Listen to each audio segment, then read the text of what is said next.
Right. ఇక ఉమ్మడి కర్నూలు జిల్లాకి వెళ్దాం. కర్నూలులో ఉన్నటువంటి పరిస్థితితో ఒకసారి అడిగి తెలుసుకుందాం. మా రిపోర్టర్ శ్రీరామ్ లైవ్లో సిద్ధంగా ఉన్నారు. శ్రీరామ్, చెప్పండి, ఉమ్మడి కర్నూలు జిల్లా వ్యాప్తంగా ప్రచారాలు ఎలా సాగాయి, అన్ని పార్టీలు ఏ విధంగా ముందుకు వెళ్ళాయి, ఇప్పుడు ఉన్నటువంటి తాజా పరిస్థితి?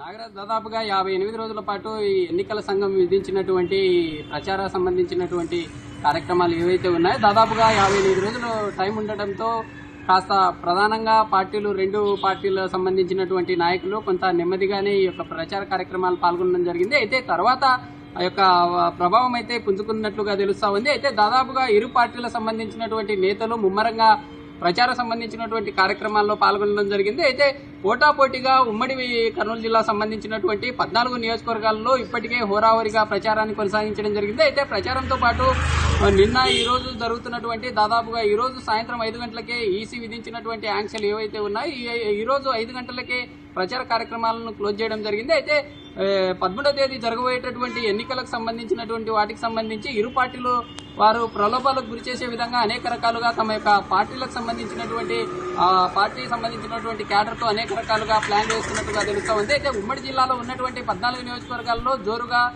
ప్రలోభాలకు గురి చేస్తున్నట్టుగా తెలుస్తా ఉంది. ఆ ప్రలోభాలకు సంబంధించి ఇటు స్థానికంగా ఉన్నటువంటి అధికారులు కావచ్చు, ఈసీ కూడా పట్టించుకోలేనటువంటి దాఖలాలు ఉన్నాయంటూ కూడా పూర్తి స్థాయిలో విమర్శలు వస్తా ఉన్నాయి. అయితే చూడాలి, 14 సంబంధించినటువంటి నియోజకవర్గాల్లో హోరాహోరీగా ఇప్పటికే దాదాపుగా కూటమి సంబంధించినటువంటి నేతలు బలంగా ఈసారి జరగబోయేటటువంటి ఎన్నికల్లో గట్టి పోటీ ఇస్తామన్నటువంటి ధీమతో వారు ఉన్నారు. అయితే వైసీపీ సంబంధించినటువంటి ఈ 14 నియోజకవర్గాల్లో ఉండేటటువంటి అభ్యర్థులు కూడా ఈసారి కూడా గతంలో జరిగినటువంటి 2019 ఎన్నికల్లో ఏ విధంగా అయితే క్లీన్ షీట్ చేశామో ఈసారి కూడా అలాగే క్లీన్ షీట్ చేస్తామంటూ కూడా చెప్తున్న పరిస్థితులు అయితే చూస్తా ఉన్నాం. అయితే కర్నూలు జిల్లా సంబంధించినటువంటి వాటిలో మనం ప్రధానంగా చూసుకున్నట్లయితే దాదాపుగా 2000 పైన పోలింగ్ కేంద్రాలు ఉన్నాయి. ఉమ్మడి కర్నూలు జిల్లా సంబంధించిన 8 నియోజకవర్గాల్లో 2000 సంబంధించినటువంటి పోలింగ్ స్టేషన్లు ఉన్నాయి. అందులో ప్రధానంగా 350 సమస్యాత్మకంగా ఉండటంతో ఒక స్థానిక సంబంధించినటువంటి ఈసీ సంబంధించినటువంటి అధికారులు గతంలో జరిగినటువంటి గొడవలు కావచ్చు లేదా వివిధ రకాలైనటువంటి వాటికి సంబంధించి ఇప్పటికే కవాతులను నిర్వహించడం జరిగింది. రానున్న రోజుల్లో ఖచ్చితంగా అలా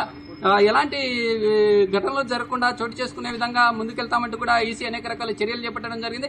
చూడాలి, ఈసారి జరగబోయేటటువంటి ఎన్నికల్లో ఎలా ఉంటుంది, కర్నూలు సంబంధించినటువంటి ఉమ్మడి జిల్లాల్లో ఫ్యాక్షన్ కి పెట్టింది పేరుగా ఉన్నటువంటి ఈ జిల్లాల్లో ఎలా ఉండబోతుందని అధికారులు కావచ్చు లేదా కేంద్ర సంబంధించినటువంటి ఎన్నికల అధికారులు కూడా సర్వత్రా ఉత్కంఠ నెలకొందని చెప్పుకోవచ్చు.